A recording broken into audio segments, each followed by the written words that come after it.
अभिमान बाळगा की तुमचा जन्म हिंदू धर्मात झाला, कारण खऱ्या अर्थाने त्या घरासाठी तुम्ही फक्त मुलगी नाही, त्या घराची लक्ष्मी आहात. आता जर तुम्ही तुमच्या घरामध्ये एक गोष्ट वारंवार पाहत असाल, तुम्ही जेव्हा सुट्टीवर जाता आणि वडील जर तुमच्या समोर आले, कारण आई बोलून मोकळी होते, वडिलांना बोलताही येत नाही, सांगताही येत नाही, पण तरीही निघताना मात्र आईपेक्षाही त्या वडिलांचे डोळे येतात जवळून पहा. त्या बापाच्या अंतकणात तो वियोग सहन न होणार असतो, कारण बापाच्या जीवनात त्याची लेख तुम्ही नसता. त्याच्या उतार वयातली त्याची दुसरी आई म्हणजे त्याची लेख असते. तो बाप खऱ्या अर्थानं चिरंतनपणे आयुष्यामध्ये तुम्हाला वाटतं आपले वडील आपल्याला फोन करत नाही, पण आई जेव्हा जेव्हा फोन करते ना, त्या अगोदर वडिलांनी सांगितलं असतं तिला फोन कर, पण खऱ्या अर्थानं पडद्यामध्ये तो जगत असतो. पण आयुष्याचा खरा संघर्ष बाप नावाचा खऱ्या अर्थाचा विठ्ठल आम्हाला समजत नसतो. तुम्ही जर घरातून निघून गेलात ना, तुमचं पाऊल जर चुकीचं पडलं, तुमच्या आई रडून तरी मोकळे होईल. सोसायटी असेल, गाव असेल, ती शेजाऱ्याच्या खांद्यावर डोकं टेकवेल आणि खऱ्या अर्थात रडून मोकळी होईल. पण आजही विचार करा, जीवनात तुमच्याही घराघरात अशा अनेक प्रसंग आले असतील जिथं आई रडून रडून झुकली, पण बाप मात्र निश्चितपणे तिथं उभा होता. तिच्या डोळ्यात पाणी नव्हतं, कारण त्याला सगळ्या कुटुंबाला आधार द्यायचा होता. पण जिल्हे जेव्हा निघून जाते ना, बापाला बोलता येत नाही, सांगता येत नाही, म्हणून तो बाप सरपात्राचा आधार घेतो. आपल्या निघून गेलेल्या लेकीला अंतकरणातल्या भावना सांगत राहतो. कारण तुमच्या वडिलांचं महत्व तुमच्या जीवनात काय माहिती? तुमच्या भावाने वडिलांना सांगू द्या, वडील आजारी असताना बाबा गोळी घ्या, वडील ऐकणार नाही. बायकोने त्यांच्या सांगितलं गोळी घ्या, ऐकणार नाही. तुम्ही फक्त डोळे मोठे केले आणि पाण्याचा ग्लास त्यांच्या समोर गेला, वडील निमूटपणे ती गोळी घेतल्याशिवाय राहत नाही. वास्तवतात आईनं अनेक वेळा आईनं घरात तुमच्या वडिलांना गाव घाबरतं, पण आईनं अनेक वेळा तुमच्यावर झाला उचलला. मध्ये पडणारा तो बाप होता.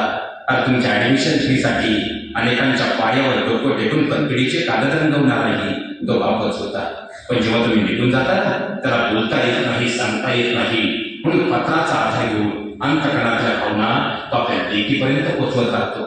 तो बाप तुमच्यासाठी बोलत राहतो, प्रिय बाळा. मोबाईलच्या जमान्यातही मी तुला आज पत्र लिहितो, कारण अगदी तसंच आहे.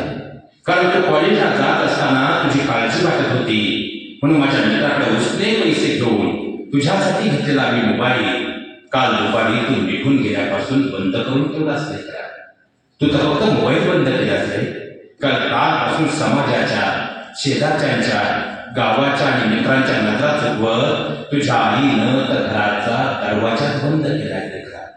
पण राहून राहून तुझ्यामध्ये विश्व पाहणाऱ्या तुझ्या आडाणी बापाच्या मनात एकच प्रश्न येतो, का केलंस असं? काय चूक हो तुझ्या आईची, जिनं आयुष्यभर घासातला घास तुझ्यासाठी काढून ठेवला? काय चूक हो तुझ्या दादाची, ज्यानं खऱ्या हाताला पॉकेट मनीचे पैसे साठवून रक्षाबंधन भाऊबीजेला तू मागणी ते दिलं? काय चूक हो तुझ्या बापाची, ज्यानं तुझ्या आयुष्यातली सगळी स्वप्न पूर्ण करण्यासाठी आंघोळीच्या सामन्यानं आयुष्यभर स्वतःची गाडी खरवडली? मला काय चूक होती आम्हा साऱ्यांची की शरीर प्रेमामध्ये आयुष्याचं खऱ्या अर्थानं आमच्या जीवनातलं वास्तव विसरून गेली? बाळा, आणि ज्या आईनं तुला 9 महिने 9 दिवस पोटात ठेवलं, ज्या आईनं तिच्या पोटात तू लात मारली ना, तिला कळ आली तरी आईनं तिला पोटावरून हात फिरवलं, त्या आईचं प्रेम क्षणात विसरली. ज्या दादानं आयुष्यभर तुझ्यावर विश्वासाचं छत्र ठेवलं, त्या दादाचं प्रेम विसरली. ज्या बापानं खऱ्या अर्थानं तुझ्यासाठी आयुष्य समर्पित केलं, त्या बापाचंही प्रेम विसरली. बाळा, तुला आठवत नसेल आणि आठवेलही नसेल ना, तुझ्या आईच्या तू गर्भात होती. रात्री 3चा सुमार होता आणि तुझ्या आईचं पोट दुखू लागलं. मला खऱ्या अर्थानं तिला घेऊन दवाखान्यापर्यंत गेलं. बाळा, आणि दवाखान्यात गेल्याबरोबर डॉक्टरांनी सांगितलं, बाळाचे पाय पिकले, तुम्ही यायला लेट झाला, पाणी कमी होत आहे, सिजर करावं लागेल, जा तिकडे ओपीडी मध्ये जाऊन 60,000 रुपये जमा करा. बाळा, अरे खऱ्या अर्थानं तुझं कॉलेजचं जीवन असू दे, तुझं शाळेचं जीवन असू दे, तुझ्या जीवनात कोणतंही स्वप्न असू दे, किंवा तुला लॅपटॉप घेण्याची वेळ असू दे, तुझ्या बापाची परिस्थिती नसताना त्याची गरिबी त्याला दाखवली नाही, पण आज तुझ्या फाटक्या कपड्यातल्या बापाची गरिबी मात्र ऐकून जा. बाळा, त्यावेळेस माझ्या खिशाला अवघे 6,000 रुपये होते. डॉक्टरांनी सांगितलं 60,000 रुपये जमा करायचे. रात्रीच्या 3 वाजता मित्रांचे उंबरटे झिजवले, अनेकांसमोर हात जोडले. माझे मित्र मला सांगत होते, पैसे नाही, थोडे थोडे करून पैसे जमवले.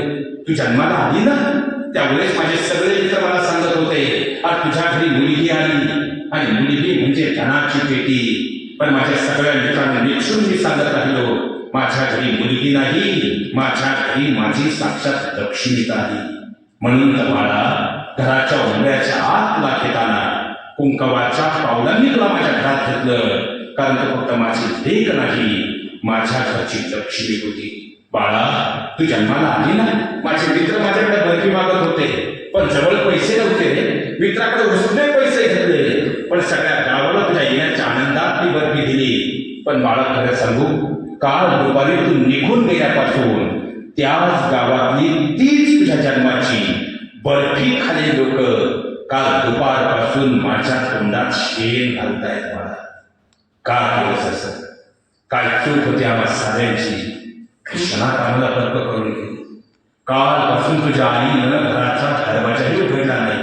का? तिची लेक सासरी गेली म्हणून नाही, तिच्या काळजात तुकडा कोणा तरी काळी धरून गेला, जाऊन निघून गेलाय ना म्हणून. कालपासून दिवसभर गावात हुंदडणार होता दादा, पण घराच्या बाहेरही निघाला नाही. का?